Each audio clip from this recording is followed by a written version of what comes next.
Buenos días a ustedes, amigos y amigas que nos siguen y escuchan por San Gregorio Radio de la Universidad San Gregorio de Portoviejo en su dial 106.1 y también por el canal de YouTube de Ramiro Molina Cedeño y en el muro de Facebook.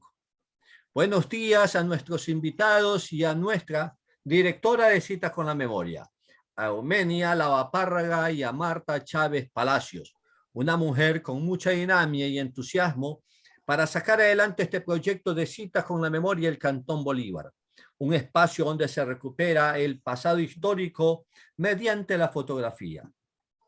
Esta mañana estamos en este espacio de diálogos virtuales de Citas con la Memoria del Cantón Bolívar, una tierra que tiene el prodigio de la exuberancia natural de su flora y de su fauna, de una geografía admirable que los seres humanos que la han poblado y la siguen poblando nos brindan satisfacciones inmensas al obsequiarnos mentes maravillosas, cultura, música y arte que nos cautivan y mujeres cuya laboriosidad, intelecto y belleza se reconoce en el Ecuador entero.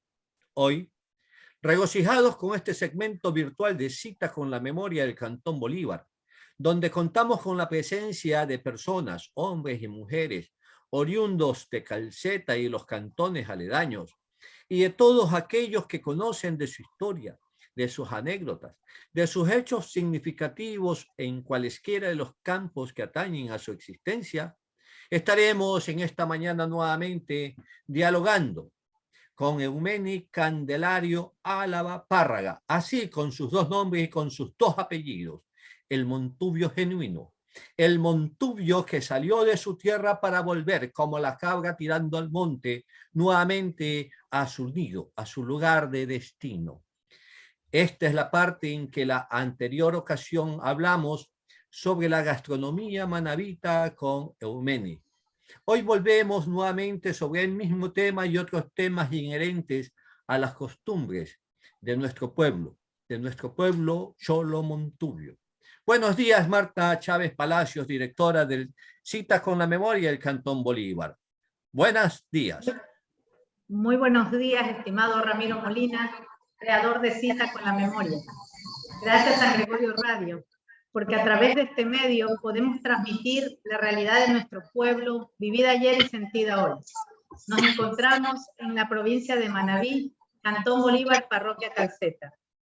Cita con la Memoria del Cantón Bolívar representa un libro abierto en las redes sociales, en donde recuperamos la memoria histórica, personajes, potenciales que un día fueron vivencias inefables y que hoy se reactivan al socaire del recuerdo perdurable, ya que por medio de diferentes diálogos sabremos qué pasó y cómo hemos ido avanzando.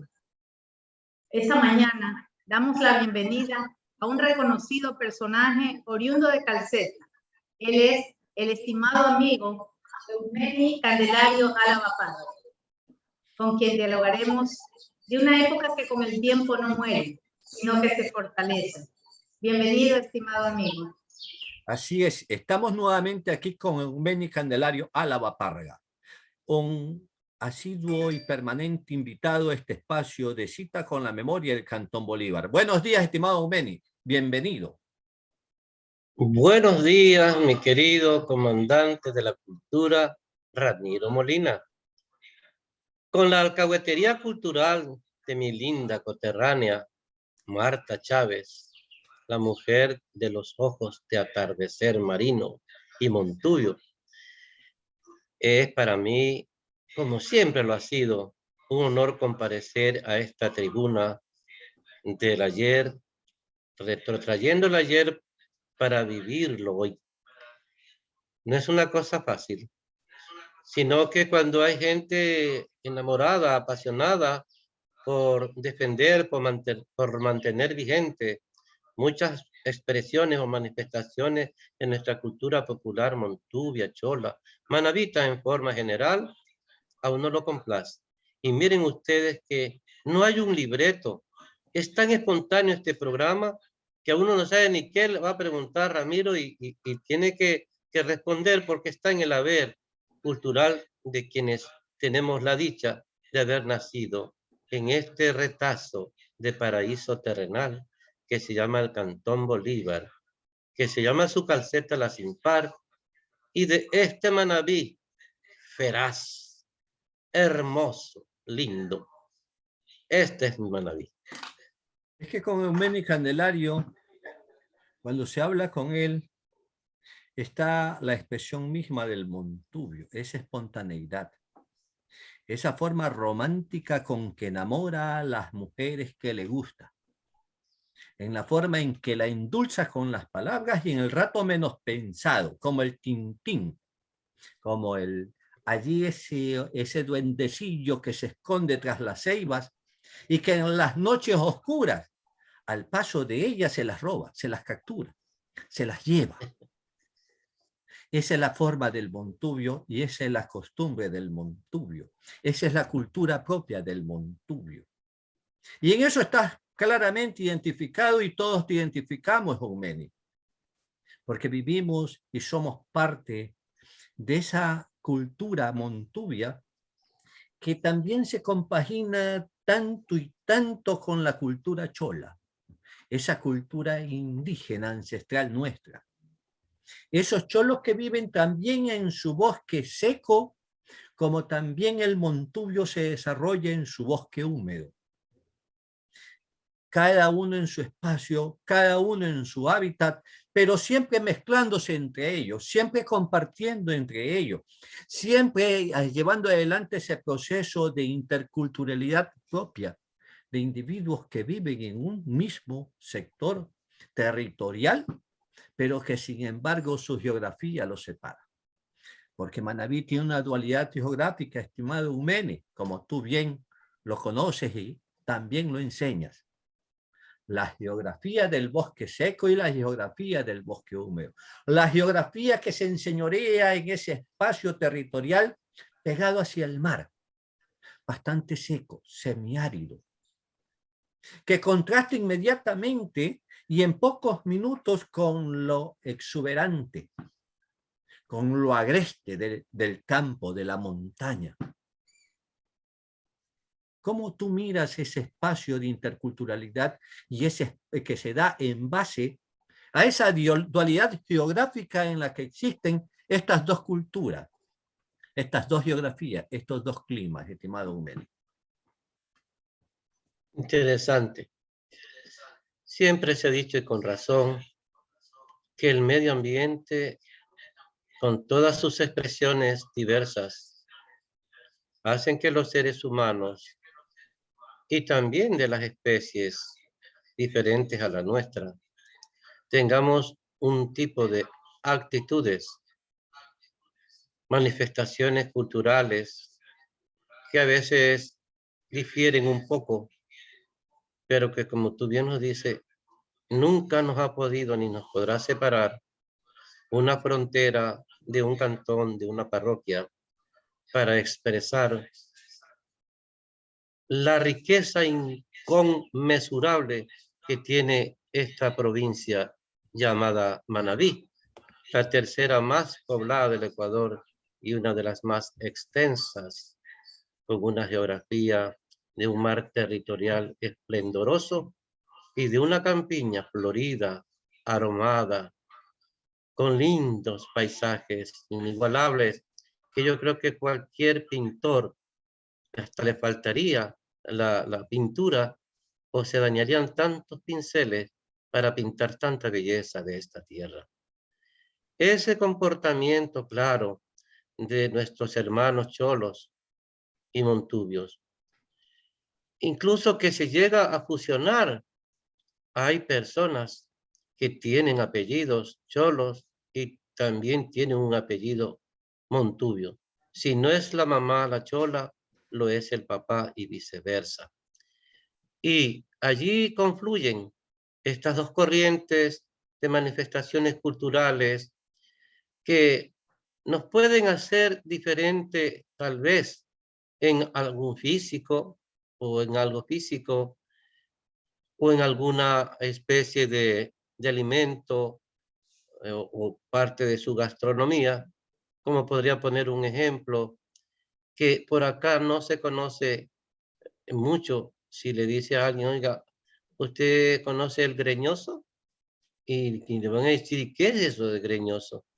Pero si usted va a la zona sur, a Jipijapa, Pajá, 24 de mayo, que fue de Jipijapa, Puerto López, ese plato, ese bocado tan exquisito, que sí lo preparó mi abuelita Rosa Ignia, Zambrano, acá, que yo lo comí desde pequeñito, pero que no es común, no lo sabe cocinar toda persona. Entonces, esas pequeñas diferencias en lo gastronómico puede ser que nos haga ser diferentes en la forma de alimentarnos. Como también quizás pueda no ser tan desconocido, pero sí es más visible que cuando nosotros tenemos una fiesta, un invitado o nos llega una visita especial, ahí está siempre la gallina criolla en un caldo de gallina, en un estofado de gallina o en una tonga.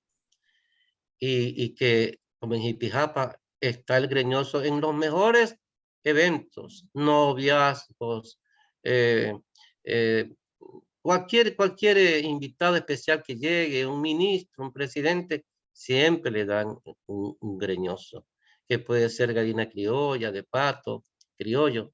Y por acá enseguida nosotros cogemos la gallina, que no sé si de dónde sacaron, yo no lo conozco, no sé si tú lo conoces, porque le dirán gumarra, cogen la gumarra, pero acá nosotros siempre es la gallina criolla pata amarilla, porque tenemos la creencia que es la que tiene el mayor gusto, y que se le ponen amarillas, es hasta su piel a veces, y su manteca, es por lo que comen, andan sueltas, comiendo hierbitas, comiendo insectos, y eso le da esa coloración, incluso hasta la yema del huevo. Si tú una gallina criolla la tienes encerrada, nunca te va a dar una yema totalmente así, como amarilla, como color candela, es por lo que come. Entonces, solo como una muestra, digamos, porque podemos seguir dialogando sobre distintos tópicos, si quieres, de la gastronomía, de lo que sea, porque la semana pasada tratamos, o esta semana, digamos, ya va a salir el del asunto de los objetos de uso del Montuyo Manavita, que no los tocamos todos, por supuesto, porque son centenares de objetos. Pero hoy tenemos unas temáticas que, como siempre, vos las buscas de la mejor manera para seguir atraído a esta gran audiencia de San Gregorio Radio 106.1. Póngale oído. Tienes que decirme dónde te deposito la plata para yo poder tener tu libro, porque como tú vives en la montaña, ¿ya? Y con ese pretexto solamente le vendes a los que tú quieres como amigos, yo me quedo siempre sin tus libros. Yo no sé, Martita, dicen que ella come caldo y seco de gallina criolla de pata amarilla solamente cuando va al campo. ¿Será cierto eso, Marta? Bueno, sí, especialmente en la zona rural, no comen la gallina de granja que decimos nosotros, ¿no? Sino la gallina criolla. Cuando usted va a algún recorrido o alguna visita en la parte rural, lo primero que hacen es brindarle el caldo de gallina, el seco de gallina, la tonga, pero de la pata amarilla. Pero hay una particularidad en eso. Me decían, estimado Meni, de que en el campo la pata amarilla solamente se la brinda al que llega, al invitado, al de afuera, porque no es un plato común, no es un plato diario del monturio, es ocasional, porque la gallina se la cría para su venta o para también entregarla al invitado que tiene. ¿Qué hay de cierto en esto? Sí, con múltiples propósitos, pero fundamentalmente para brindar cuando nos llega un amigo, un familiar, ni siquiera hay que pensarlo. Oye, mañana hay que coger del árbol una gallina porque viene Ramiro Molina desde Puerto Viejo. Ya Y quisiera bueno, eso. y eso se hace. ¿Y por qué no? Es cuestión tuya de que te decidas de hacerlo, ¿no? Y hay un dicho que dice que para que el caldo de gallina sea sabroso y tenga sabor a gallina, tiene que ser de gallina vieja, porque gallina vieja da mejor gusto, sin estar aludiendo a nadie, ¿no?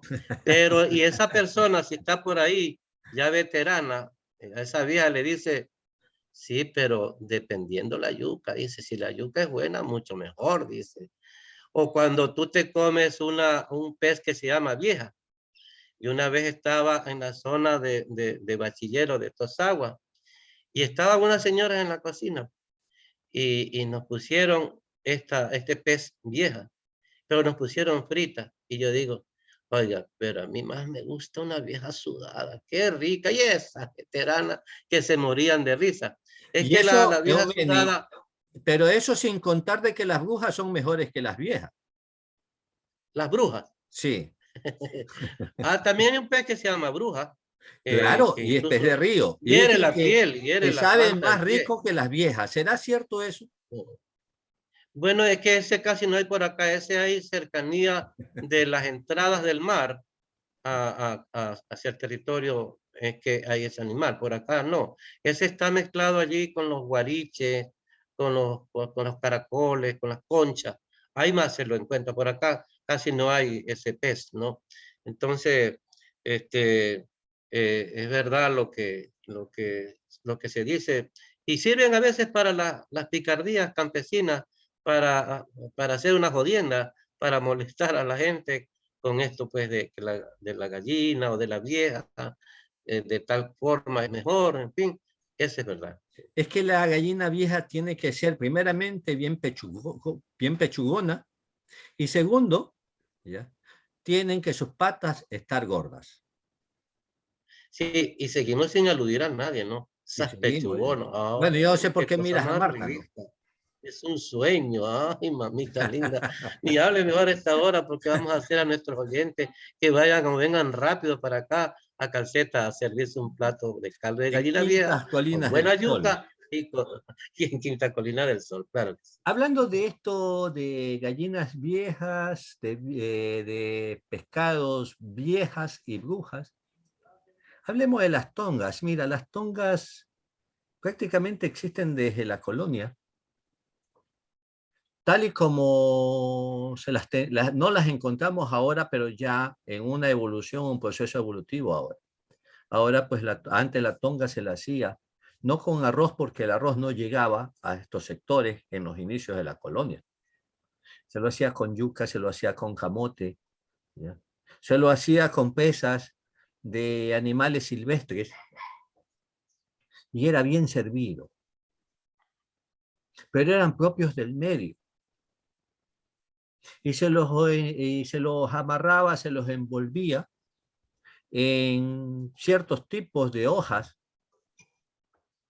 grandes también del medio. Y luego llegó el arroz y se innovó. Bajó en calidad para incorporar mucho más masa, mucho más harina, hacerla más grande con una buena pesa de gallina. Ahora solamente de gallina. Antes era de venado, antes era de guanta, antes era de armadillo, antes era de diferentes tipos de animal silvestre comible, ¿no? Y también de otro plato, de otro bocadito muy especial. La mantequilla que se hacía y se guardaba y se transportaba en canutos de caña. Era la mantequilla blanca. Que ya en la época de la colonia ya fines de la colonia prácticamente, en cada mesa tenía que estar todos los días, en la ciudad y en el campo, la mantequilla blanca con su buen plátano asado. ¿Qué nos puedes contar acerca de estos platos? Que son coloniales, pero que su producción agrícola nos hacen que nos remontemos hasta la época indígena en algunos casos, porque estamos haciendo uso del maní, que es propio de esta tierra. Este certero y amplio preámbulo que has hecho nos permite decir, para poder estudiar sobre la gastronomía típica montuvia manabita, de cuáles eran antes de que vinieran los españoles, yo digo la invasión española, respeto a los que llaman conquista, ¿no? Existía por acá el maní, la yuca, el maíz, el zapallo, el El camote. camote. Sí. No existía, por lo tanto, el plátano, ni la hoja de plátano, por supuesto. No existía el arroz, no existía el ganado vacuno, teníamos nuestras propias cabras.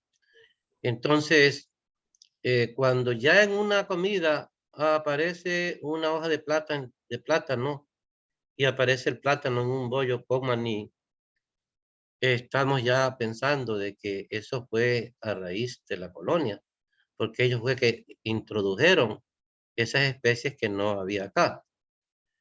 Sin embargo, como decía en un programa, de pretender abolir todas las manifestaciones culturales de este pueblo milenario, ancestral, aborigen, se fusionan ciertos platos. Cuando tú haces un bollo de maní, vas a ver que está mezclado allí el maní con el plátano, que no es nuestro. El cerdo tampoco no es nuestro, el chancho, el puerco no es nuestro. Lo trajeron ellos también. Pero sí, cuando utilizamos una hoja de bijao, como decimos los montuyos, bijao, que es una hoja un poco ovalada de una planta que crece silvestremente. En mi Colina del Sol todavía crece el bijao y que tenía múltiples propósitos. Había casas que hacían el techo de hoja de bijao y cuando era de Cádiz y se rompía una parte de ese Cádiz, se lo tapaba con una hoja de bijao, ¿no? Entonces, en esa hoja de bijao, porque este fiambre que luego se le llega a poner el nombre de tonga, porque como que viene del tongo, de algo que está como encerrado, amarrado, ¿no? Yo presumo que de allí es que viene la palabra tonga, ¿no? Y es también de Entonces, procedencia africana, parece, porque es un también preparado puede que ser, llega sí, sí. también, es con se usa mucho desde el inicio de la colonia con los esclavos negros, los esclavos africanos. Ujú, sí. Hay también otra hoja que le llaman la ashira, que hay mucho, crece en la Amazonía y que la utilizan allá para unos platos especiales como el maito y cuantos otros platos que se hacen para allá, porque cada región tiene sus características especiales en presentar su gastronomía. Entonces, bien lo decías, este fiambre que después se le conoce con el nombre de iguana y que hay una canción que se rescató en las montañas de Chone. Si quieres comer iguana, ¿por qué no me lo dijiste? En mi casa tenía una, ¿por qué no te la comiste? Y que he cantado, dice, si quieres comer iguana, ¿por qué no me lo dijiste? ¿Por qué no me lo dijiste? En mi casa tenía una, ¿por qué no te la comiste? ¿Por qué no te la comiste? Bueno, allí, como esta canción tiene mucho de picaresca, cuando inicia su primera estrofa dice, si quieren saber, señores, la virtud de las iguanas, que se suben por el tronco y se bajan por la rama, se está refiriendo picarescamente a una mujer que ha sido abandonada o ha quedado viuda y se quedó con unas hijas que ya oyen, que ya están de corte y confección. Entonces, el hombre la enamora a la vieja, pero en su mente ya tiene dañada y es que quiere bajarse por la rama, o sea, hacerse o enamorarse de las hijas de esta veterana, de esta vieja, ¿no? Y por eso es que tiene esa picardía y doble sentido, que casi es propio, es característico de la cultura montuvia manabista y por qué no también de la chola, ¿no? Entonces, se lo hacía con diferentes presas silvestres, porque podría ser hecha de un pescado, de un cacaño de río, que ya está en extinción por el abuso en pescarlo, en los agroquímicos que se utilizan. Ya poco se ve, como siempre en los inviernos, andaban por las calles ofertando las sartas de cacaño, que es un camarón grande con dos tenazas bien grandes, que yo creo que para mí uno de los biches más exquisitos es el biche de cacaño. Qué cosa más rica, más sabrosa. Entonces, este fiambre que se le dice iguana, por la forma larga y verde con que se queda hecha, ¿no?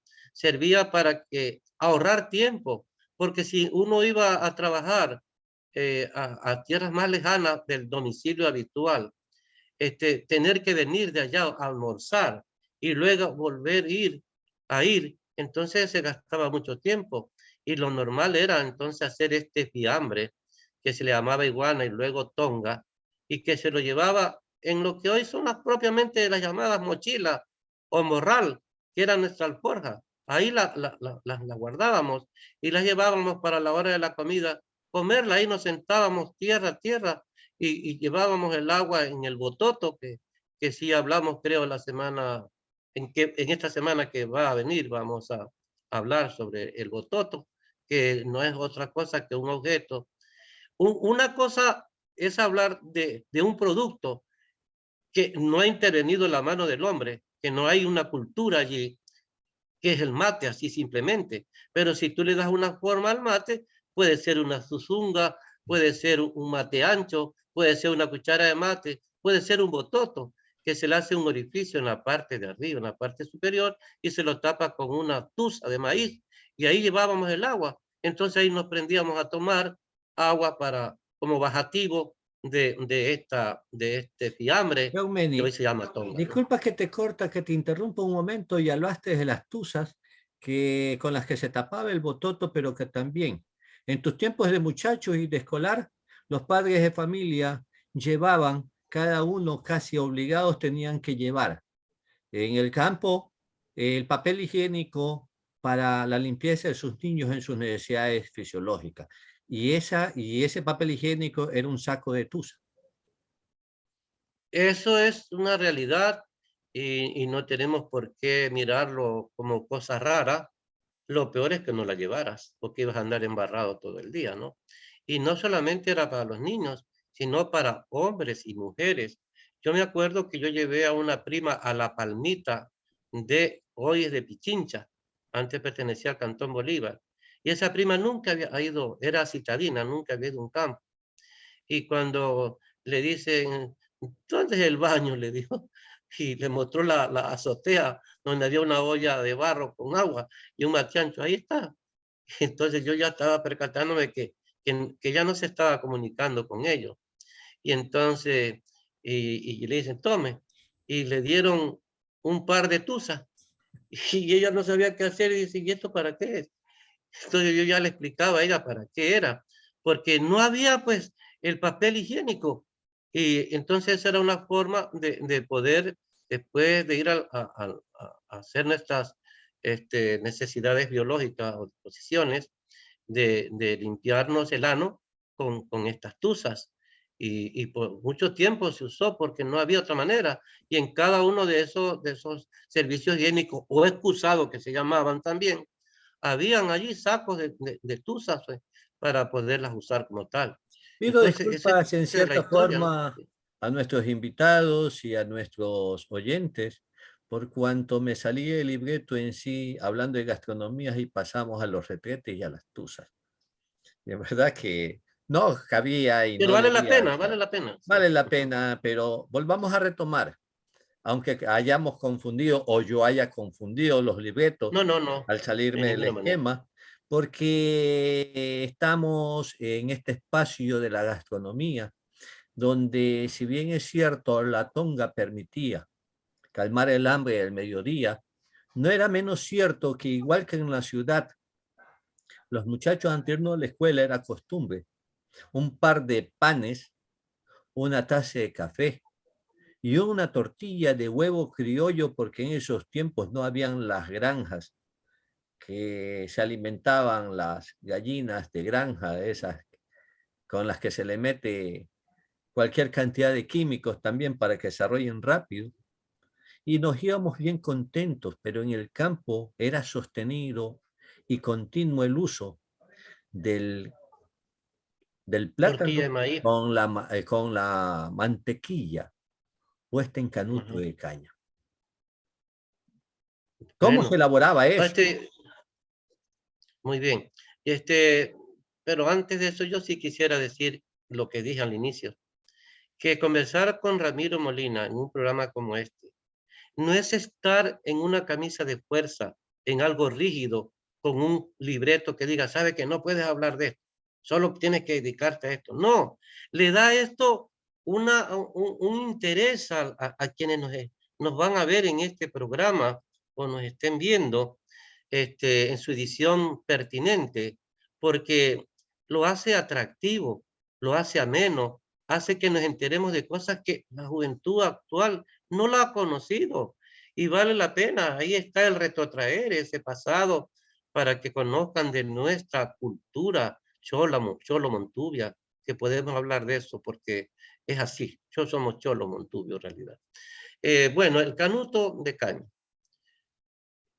Canuto es un tramo de la caña de un nudo hacia otro nudo de la caña y que dependiendo el lugar de donde lo cortes, si lo cortas desde la parte de abajo los canutos son más pequeños, si los cortas más arriba obviamente son más largos y a estos canutos se les dejaba la parte de abajo cerrada y obviamente en la parte de arriba abierta para por allí introducir la mantequilla de vaca que se la lograba de ir recogiendo todos los días la nata de la leche, esa gordura de la nata.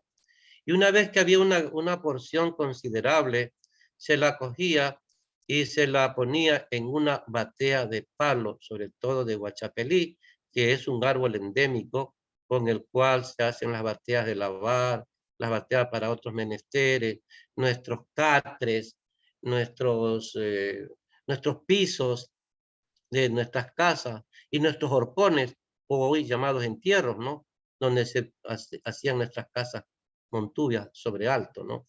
Entonces, una vez que ya eso se lo batía bien y con la palma de la mano se lo estregaba, mejor dicho, con la palma de la mano y el borde de la batea, esa calentura de la mano y ese friccionar hacía que se haga la mantequilla.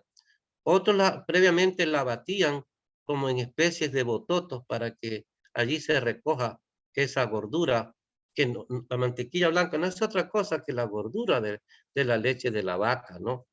Y luego que estaba hecha, ya le ponían un poquito de sal para que no se ponga ácida o agria, como decimos nosotros por acá, y la introducíamos en el canuto de caña, que luego le cubríamos el orificio por donde se entraba la mantequilla en el canuto de la caña con hoja de plátano asada y zapán de plátano. Ahí se la amarraba y era la forma de llevar a los mercados, sobre todo los días de feria, acá en Calceta, en Canuto, que se llama así esa parroquia, perteneciente al cantón Chone. Probablemente esa costumbre de llevar esa comida llamada mantequilla y de cargar agua en canutos de caña, puede ser que su nombre se deba a eso. Otros dicen que es por un santo que se llamaba Canuto. Bueno, de los nombres de los pueblos siguen siendo hipótesis, como nuestro Calceta. Hay unos que dicen que por una cosa, otros por otra, pero todavía no se puede hablar de una definición total. Entonces esa mantequilla, como tú dices, no podía faltar en las mesas, las ponían a discreción para que te las sirvas con un pedazo de yuca asada, con un pedazo de maduro, que es rica con maduro, o también con un pedazo de plátano asado. Eumeni, antes de que llegue la ganadería, el ganado vino por estas tierras, ¿se tomaba la leche? En la época indígena no había, tal vez de llama, no sé. Pero lo cierto es que la cabra empezó a existir también en este territorio con la presencia de España. Me dicen que Martita era una de las tomadoras de leche de cabra en sus tiempos de muchacha. ¿Cierto es, estimada Marta? Bueno, tomadora de leche, sí, porque mi mamá lo que hacía es dar la leche que mi papá, bueno, compraba y traía también del campo, porque ellos son de la parte del campo. algo, Ramiro, que antes de que termine. Tenemos bastante bajo su volumen, estimada Marta. Bueno, Ahí sí. le decía que justamente nuestros padres lo que nos daban es la leche, el desayuno, ¿no? Y a veces hasta en la merienda. Quería acotar un poco, Ramiro, para el licenciado. Dicen que la mantequilla blanca tradicional manabita, bueno, en Canuto, duraba hasta aquí, tenía una vida útil de 12 días. En cambio ahora, en las tarrinas, en los plásticos, solo tiene una duración de 5 días. O sea, tendríamos que hacer una recuperación, yo creo, de este conocimiento ancestral. Y me gustaría que el licenciado de pronto, si estoy errada, me haga ver la diferencia. Sí, todos conocemos que el plástico tiene una serie de componentes químicos que en contacto con el sol provocan ciertas reacciones que no son agradables para el ser humano, pero que no interesa a los industriales que esto se lo conozca y nos seguimos envenenando utilizando plásticos y otras cosas más. Y obviamente pues el canuto de caña es fresco y hacía que se mantenga allí muchos días sin que se pueda alterar, por lo reitero, la frescura que tiene el canuto de caña y alejado de todo químico porque es 100% natural e incluso hasta para poderlo transportar, poderlo cargar, era la mejor manera de hacerlo. Y digo yo, hasta por una asepsia, porque allí con esa hojita de plátano bien amarradita con su zapán, usted la podía cargar hasta en una alforja o donde sea y no pasaba nada, ¿no? Así es. Eumeni, podemos decir que felizmente ya se prohibió el consumo de animales silvestres. Ya está prohibido la caza del armadillo, de la guanta, del venado, de todos los animales silvestres, como un fin de proteger al ambiente, a la flora, a la fauna. Pero también habían animales marinos que se consumían en forma pública. Era la tortuga marina. A lo menos en Puerto Viejo, en las ciudades, el mestizo y el blanco consumía la tortuga, la carne de tortuga y también la sangre de tortuga. Lo raro es que no lo hacía el cholo, no lo hacía el pescador, no lo hacía el hombre de la costa, solamente el mestizo de la ciudad. Tomaba sangre de tortuga y comía carne de tortuga, porque la carne de tortuga viene en tres variedades, tiene tres variedades, no es que viene, sino es que tiene. La que tiene sabor a pollo, la que tiene sabor a res y la que tiene sabor a chancho. Pero en el campo también se consumía tortuga, las tortugas salvajes, aquellas tortugas que si te descuidabas se te saltaban encima y te pegaban tu picotazo o corrían atrás tuyo. ¿Te acuerdas de esos tipos de alimentos que se daban y que eran de consumo general y la sangre que se tomaba? Hasta la manteca mismo de la tortuga servía para curar ciertas enfermedades, según la creencia popular. Sí, esa es una verdad. Yo me acuerdo, pues, como fuimos a estudiar muy pequeños a Puerto Viejo, veía que en el mercado ese donde se cayó el centro comercial, el gran ramadón ese, ahí en la parte de afuera se ponían con unas tortugas y le amarraban una arteria y cuando querían eso le ponían la arteria esa o la vena, o sea, en un vaso y luego le echaban allí cola, parece que era Coca-Cola, y eso se lo mezclaban ahí y se lo tomaban en ayuna porque decía que les fortificaba los pulmones y le daba energía. Eso es verdad.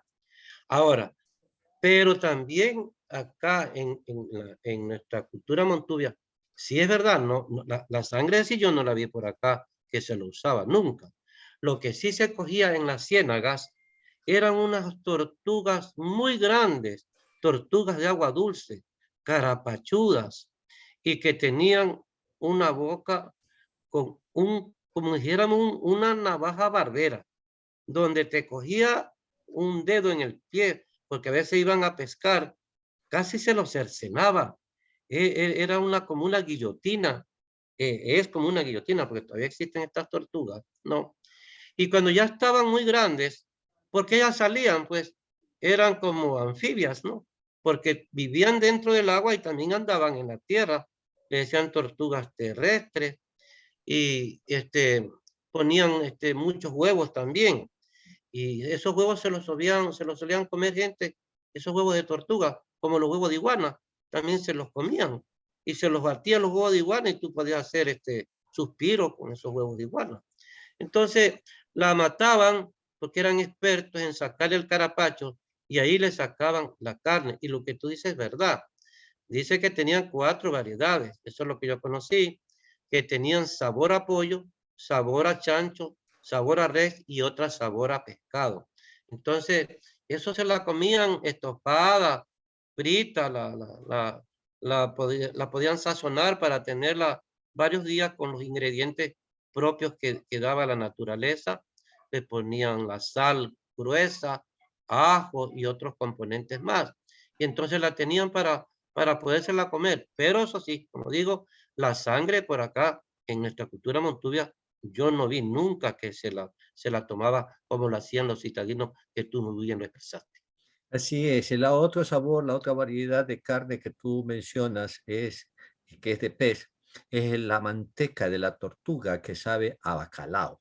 Es esencia pura de bacalao. Imposible tomarla por el sabor y por el olor. Pero asimismo, como eran parte de gastronomía, también desde la época indígena y mucho más ya con España, también tuvimos otros tipos de preservación y de alimentos tenidos en el tiempo. Por ejemplo, con España llega el chancho y con el chancho se saca el entrijo y el entrijo salen las morcillas y salen también las longanizas. Y a esas, igual que la carne, se las saumeaba, se las ponía encima del horno amarraditas encima para que el calor y el humo las mantengan, especialmente la carne. ¿Cómo era esa preservación de esos alimentos, de esas carnes en esos tiempos, Eumenio? Muy bien. Antes de eso me faltaba decir que estas tortugas de agua dulce son muy depredadoras. Si tú tienes chame en una ciénaga, te los comen. O si tienes camarón, te los comen. Son depredadoras 100%, como son depredadoras las culebras matacaballos y las lisas. Esas lisas son expertas en comerse los chames de agua dulce. Cuando tú vas a ver, han metido 100 chames, ya encontrarás 30 o 20 porque se los han comido ellas. Sí, lo que tú dices, por el hecho mismo de la época en que se vive, donde la tecnología no existía con sus refrigeradoras, con sus congeladores, nosotros teníamos los guardafríos que se llamaban, que eran hechos de madera con una puertita que tenía una aldaba propiamente hecha de madera misma, que se le daba vuelta y ahí se tenía guardado maní, queso, manteca, las cosas que se usaban. Y las carnes que previamente habían sido expuestas al sol, pero ya sazonadas, les ponían allí oreganito, oreganón, sal gruesa molida y también el ajo. El ajo siempre ha sido un preservante natural que es como uno de los mejores saborantes. Un caldo de gallina, si tú no le pones ajo, ese caldo no queda realmente como debe ser. Y algunas comidas es el ajo, que además tiene una propiedad medicinal extraordinaria para defender nuestros órganos respiratorios, ¿no? O sistema respiratorio. Entonces, de esa manera, poniéndola en unas cuerdas en el sol, esa era una forma. Y también había otra. hay una tarima encima a la altura de los fogones, de los hornos de leña, que se llama cuzabaraja. Y de allí habían cuerdas de alambre o de bejuco, más de bejuco. Y ahí las ponían las carnes, las longanizas, a que el calor de la candela les llegara arriba sin quemarlas, sino que con ese calor ellas se lograban como medio cocinar, ¿no? Y así se las mantenía, se las tenía allí colgando. Y cuando tú querías comerte un pedazo, pues lo asabas, lo freías y te lo comías con un plátano asado o con lo que tú querías. Era una forma de preservar estas carnes, porque si matabas una pieza silvestre que desgraciadamente han querido actuar para que no haya depredación, ya cuando están casi todas depredadas, porque ya tú por aquí ya no ves un venado, ya no ves una guanta, porque prefirieron primero que se desaparezcan para después hacer que las cuidan. Mi Colina del Sol, yo iba de noche, las carapachudas esas de las, ¿cómo se llama? Las armadillas, era que circulaban casi por nuestros pies. Ahora no ves una sola. Y la colina tenía huecos por donde quiera donde permanecían de día, porque ellas eran como noctámbulas. Ellas salían en la noche a comer lombrices, a comer insectos, y así se mantenían. Pero ahora ya no hay. Entonces, esas formas de, como estábamos diciendo, de preservar nuestros alimentos servían para que un chancho no te lo ibas a comer en un día, pues entonces lo hacían de esa manera para tener para toda la semana. Y de las morcillas, pues sabemos que esto viene de la cultura europea, que sobre todo llegaron a Rocafuerte, por eso es que en Rocafuerte hacen diversidad de dulces, yo diría hasta más de un centenar de dulces, porque unas monjas llamadas oblatas llegaron de Europa a esas tierras. Y como nosotros también éramos parte de Rocafuerte, que era el papá y la mamá de todos estos cantones del centro norte de Manabí, entonces también en Calceta no nos quedamos atrás con una diversidad de dulces típicos. Así es. Hay algo todavía que se preserva. A lo menos lo pude apreciar también en la laguna que tienes, en la pequeña laguna que tienes allá en Quintas Colinas del Sol, donde tienes ese bote y esa balsa que permite que uno se explaye también y se considere también un navegante. También te llegan por allí los patillos de agua dulce, pero ya no se conocen mucho las Marías, los patillos María. Las perdices casi han desaparecido. Es decir, todos esos pájaros silvestres, esas aves que ayer sirvieron también como sustento gastronómico y que muy poco existen en el humedal de la Cegua todavía. Todo eso es producto del ataque que este ser humano, que dice ser racional, es el más irracional, el más contaminador de la tierra. A veces le echamos la culpa a la naturaleza. Esta naturaleza despiadada. Los despiadados somos nosotros, que le hemos agredido de mil maneras y ella nos da un vuelto como respuesta a tanta agresividad en todos los órdenes. Porque cada uno de nosotros, digamos, así querramos decir que no, siempre estamos contaminando, siempre echamos un desecho que luego se convierte en destructor para ciertas especies. Entonces, estas aves, bueno, en mi caso, te digo, como yo no permito que entren muchachos con flechas o personas adultas con escopeta, allí todavía están los cheques que se me van a comer la yuca, y cuando sembraba maíz, se comían el maíz. Ahora no siembro maíz porque ya casi toda mi colina está llena de árboles, porque yo ciertos árboles que son endémicos, yo los voy dejando, como el guachapelí. Tengo un lugar que le llamo el templo de los guachapelíes. Están unos guachapelíes antiguos allí. Crece también el árbol de amarillo, que es buena madera, entonces yo lo voy dejando. Y esta cuestión de estas aves, Antes llegaban por ahí. De mañanita venían una caravana de patillos que ellos suelen poner en los potreros donde hay hierba.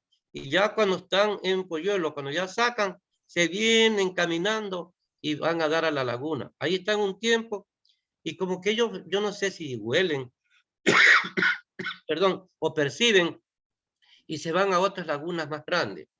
Pero todavía existe el patillo. Y la María sí ha desaparecido bastante porque hay mucha gente que le gustaba cazarla con escopeta y ahí caían por mancha hasta las tiernitas, las que no eran de cosecha todavía, ¿no? Así En es. mi casa, como no permito esta cuestión, todavía hay perdices que me hacen asustar. A veces yo ando por allá por los montes y de repente al volar hacen mucha bulla y te asustan. Y dicen que hay una leyenda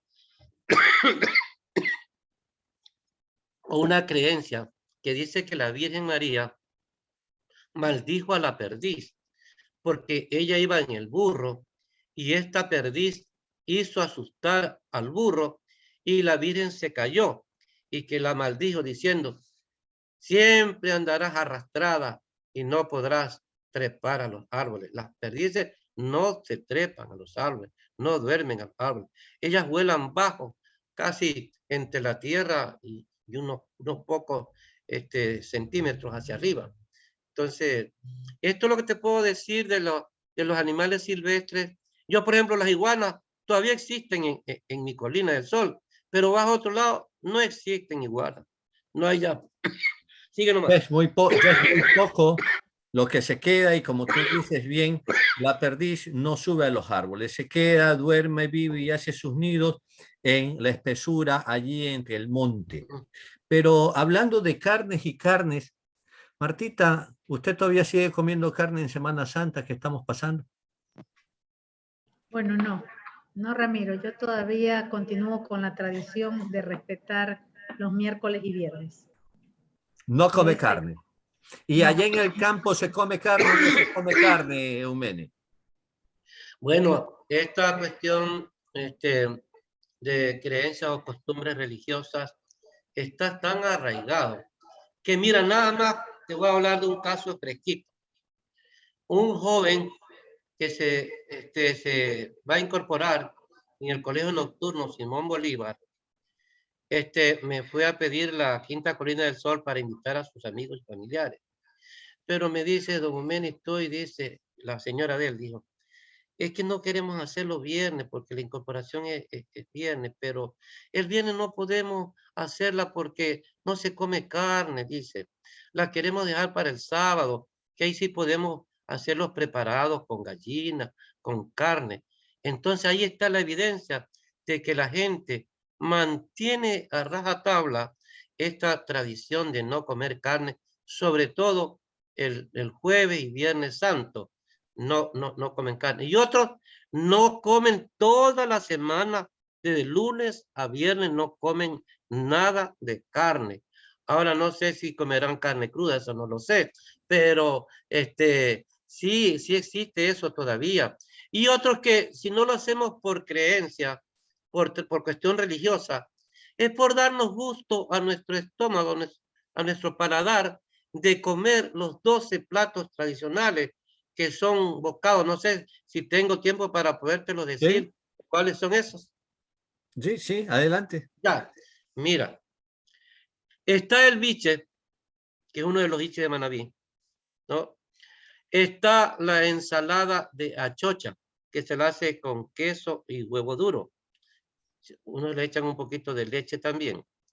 Está la ensalada de frijol bien largo. Está la ensalada que antes se la cogía del cogollo de las palmas real, el palmito, pero que ahora se las logra de otras especies, ¿no? Está la humita, la torta de choclo horneada. Está también, si quieres poner suero blanco, lo haces.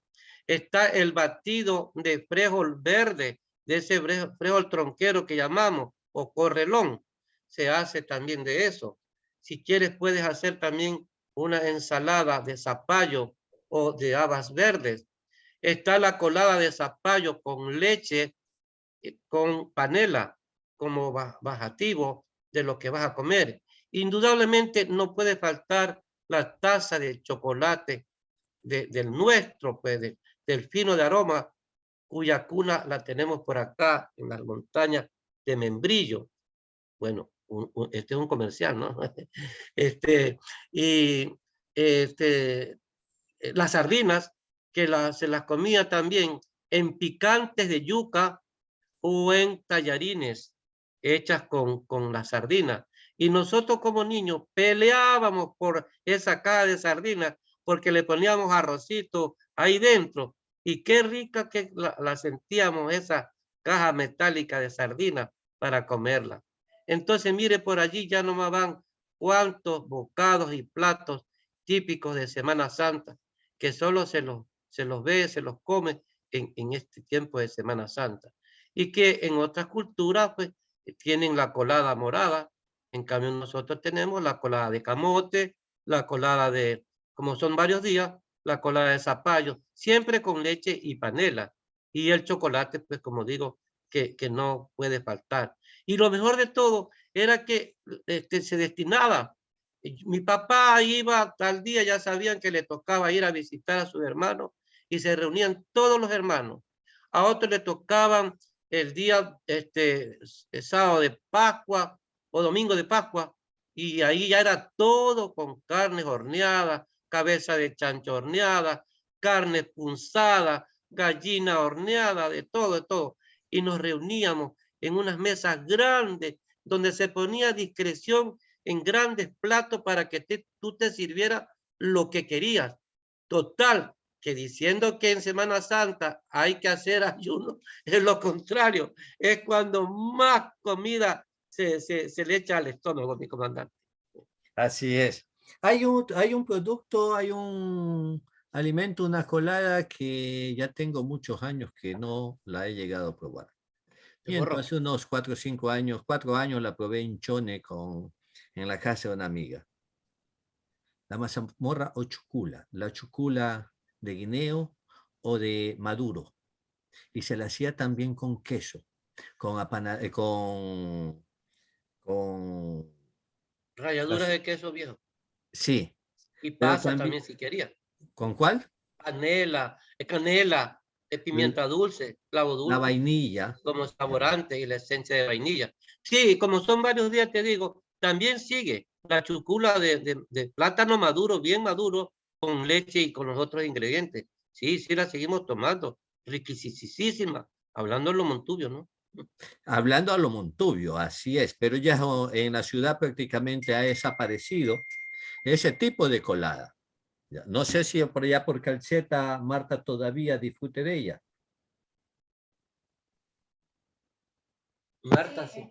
Mamá la sigue preparando Ramiro. La colada morada es realmente la de zapallo. Y hay una que es el borroque. El borroque que es hecho de la semilla de los gajos de la palma de chontilla, que se la hace con el plátano maduro, que es riquísima también. Tiene una cantidad de caroteno porque la semilla tiene una carnosidad color candela o amarilla encendida, que es propia de la vitamina A o caroteno, ¿no? Que no estamos hablando todavía del zapallo con el que se preparan diferentes tipos de dulces, comidas y bocaditos, ¿cierto? Por supuesto, el zapallo que es ancestral nuestro, de nuestra cultura aborigen, ¿no? Y que mucha gente por prejuicio no comía el zapallo.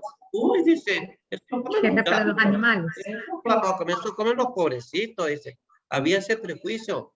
Y cuando el zapallo también es muy rico en vitamina A, que para mí sí que me encanta el zapallo. Y como tú dices, ahora se hacen incluso pastas, se hacen dulces, manjares, de todas cosas. Así es, estamos llegando ya al fin del programa, pero nos quedan mucho por conversar contigo, Eumeni, y vamos a seguir conversando, vamos a hacer otros programas más porque recién empezamos, recién hemos tocado el campo de la gastronomía, y nos faltan el resto de costumbres y de tradiciones de este pueblo, nuestro pueblo. Como por nuestra ejemplo provincia medicina maravillosa. ancestral, ¿no? La medicina ancestral, bueno, y tantos otros espacios de los que tenemos que empezar a conversar, y a los que también vamos a contar aquí con Carlos Avellán Vera, que también es ¿Cómo no? un apasionado de estos campos. Tus palabras finales, estimada Marta. Bueno, agradecer al licenciado Meni y a ti, Ramiro. Nos ha dado una descripción, tanto en el programa pasado, sobre las herramientas de trabajo del montubio, de cada uno de los objetos empleados en la agricultura, en las actividades diarias, ¿no? Esta vez sobre la gastronomía, la gallina de pata amarilla, cómo se fusionan los platos, la hoja de bijao, las personas que no conocíamos de pronto de la iguana. Hay múltiples temas que se han tocado muy interesantes.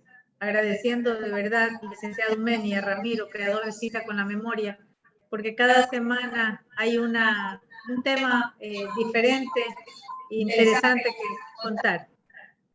Yo no sé por qué Marta se olvidó de hablar de gallina vieja. No me toca. No le toca hablar de eso. Ramiro siempre será, yo me siento como privilegiado, pero de buena forma, ¿no?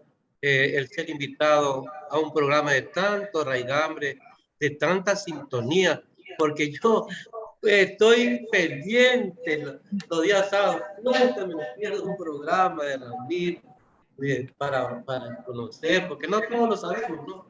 Para conocer el pasado, traer ese ayer.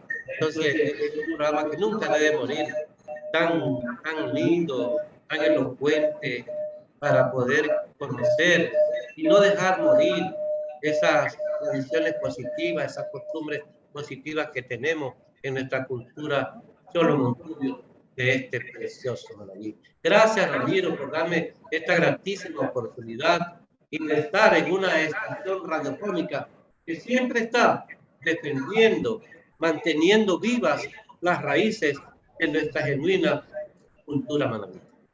Gracias a ti, Eumen. Agradecemos a ustedes su sintonía por San Gregorio Radio en su dial 106.1 de la Universidad San Gregorio de Puerto Viejo, y a quienes nos siguen por canal de YouTube y Facebook. Mi agradecimiento especial a nuestro invitado de hoy día, Eumeni Candelario Álava Párraga, y a Marta Chávez Palacios, y a quienes están detrás de los micrófonos de San Gregorio Radio. Ellos son Daniel Valdivieso Solórzano y Manuel Andrade León. Hasta el próximo sábado, en un nuevo encuentro en Cita con la Memoria. Tengan ustedes muy buenos días. Me salió.